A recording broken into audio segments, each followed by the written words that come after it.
Ah, John Deere. The name itself conjures images of sprawling American farmlands, the sturdy thrum of a well-built engine, and that iconic green and yellow livery.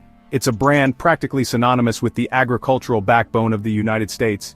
So, you can imagine the collective clutching of pearls when news rippled through the heartland in June of 2024.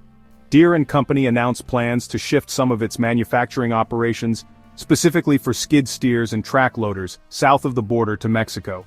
They even announced the acquisition of land for a shiny new factory. This wasn't just a quiet internal memo. This was a significant strategic decision by a titan of American industry, a move that, predictably, did not go unnoticed. The ink was barely dry on the press releases when the political gears began to grind. Enter, stage right, former President Donald Trump. During a campaign event in Smithton, Pennsylvania in late September 2024, Mr. Trump addressed the John Deere situation. He declared that if he were to recapture the presidency, and if John Deere proceeded with its Mexican manufacturing venture, the company would face a 200% tariff on its products. The accusation leveled by the former president was stark. John Deere, he proclaimed, was hurting our farmers and our manufacturing. The farmers, ostensibly the very people Mr. Trump claimed to be protecting, suddenly found themselves in the rather uncomfortable position of being the potential collateral damage in a high-stakes game of chicken between a corporate giant and a political heavyweight. Before picturing tumbleweeds blowing through every John Deere factory, let's engage in some fact-checking.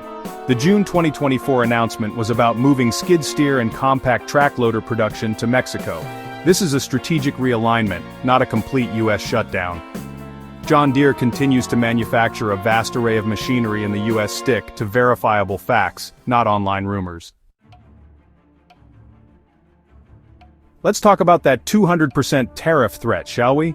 It's a number so audaciously large it almost sounds like a typo. 200%.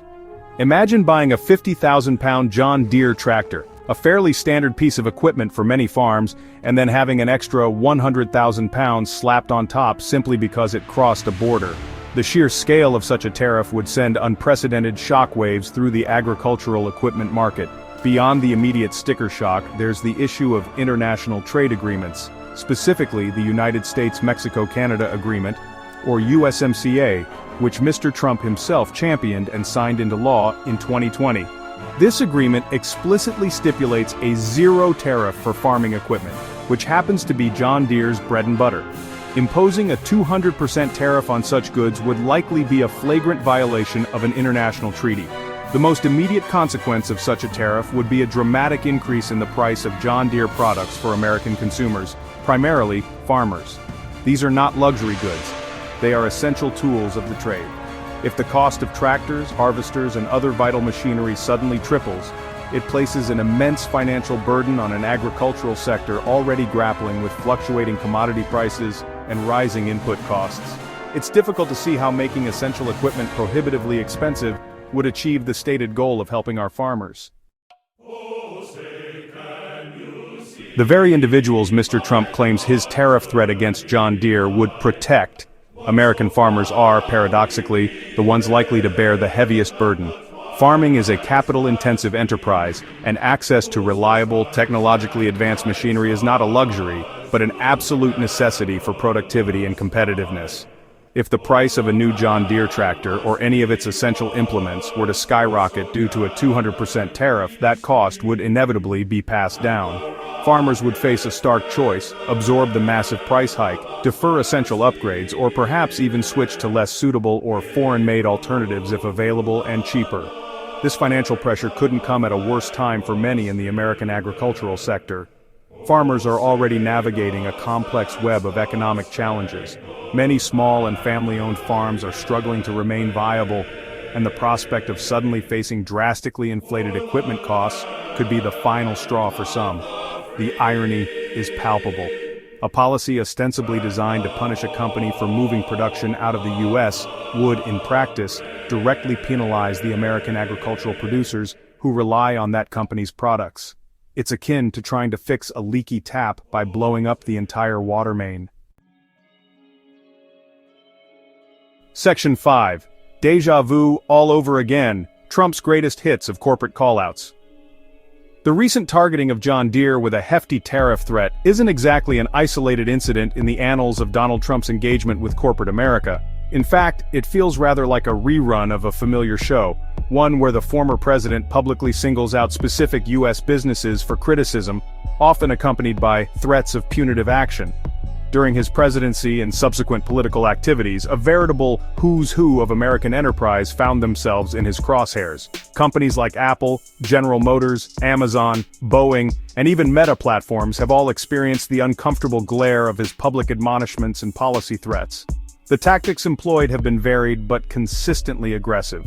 They range from calls for consumer boycotts and threats to cancel lucrative federal contracts, to the now familiar brandishing of high tariffs. For instance, he repeatedly criticized Apple for manufacturing its products in China, urging them to bring production back to the US, and similarly took aim at General Motors for its operations in Mexico and China. Amazon and its then CEO Jeff Bezos were frequent targets, with accusations concerning taxes and postal rates. Boeing faced scrutiny over the costs of Air Force One. This pattern suggests a willingness to use the presidential bully pulpit or the campaign trail equivalent to directly intervene in corporate decision-making. The reaction from the business world and economic commentators has often been one of alarm. Section 6. The Experts' Corner Economists analyze the tariff turmoil. Economists are skeptical about Mr. Trump's proposed 200% tariff on John Deere. Bill George, former CEO of Medtronic, argues it would weaken American companies. Christine McDaniel, a former trade official, suggests it could make John Deere less competitive globally. The Wall Street Journal's editorial board notes that such actions could alienate business allies who prefer stability. Section 7. Beyond the bottom line, political posturing versus economic prudence. It's difficult to analyze Mr. Trump's pronouncements on John Deere and tariffs without considering the potent undercurrent of political motivation. Campaign trails are, by their very nature, stages for bold declarations and appeals to specific voter demographics. The rhetoric of bringing jobs back and punishing companies that move operations abroad resonates strongly with a segment of the electorate concerned about deindustrialization and perceived economic injustice. Threatening a well-known American brand like John Deere, especially in a key agricultural state like Pennsylvania, can be a powerful piece of political theater. However, this brand of economic nationalism often clashes with the complex realities of globalized manufacturing and supply chains. Companies like John Deere operate in a fiercely competitive international market. Their decisions about where to locate production facilities are typically driven by a host of factors, including labor costs, proximity to suppliers and markets, logistical efficiencies, and the overall business environment. To reduce these multifaceted decisions to a simple narrative of betrayal or unpatriotic behavior is to ignore the economic imperatives that govern modern commerce. While the political appeal is undeniable, the economic prudence of such targeted interventions is far more questionable. Section 8. The Electric Elephant. A distant rumble or a relevant factor. In discussions about the future of manufacturing, electric vehicles, EVs, are a major topic. John Deere's move to Mexico and Trump's tariffs seem unrelated to EVs. The focus is on relocating conventional product lines, not EVs. John Deere is investing in electrification, but this move is about optimizing production. They are developing electric tractors and battery technology for the future. Section 9. Harvesting Uncertainty, the Thorny Path Ahead for U.S. Industry. John Deere, an emblematic American company, is moving some production to Mexico. Former President Trump threatens tariffs that could impact more than just Deere. American farmers and manufacturers are caught in the middle, navigating political and economic uncertainty. This tension highlights the clash between global business and nationalistic politics. The rhetoric of tariffs often doesn't match their real-world consequences. High tariffs could raise costs for farmers and hurt U.S. competitiveness. Misinformation about Deere's U.S. production complicates discussions. Trump's history of targeting U.S. businesses adds political risk. This risk can deter investment and create inefficiencies. Experts warn that such policies foster instability. Strongman trade actions may appeal politically, but harm international commerce.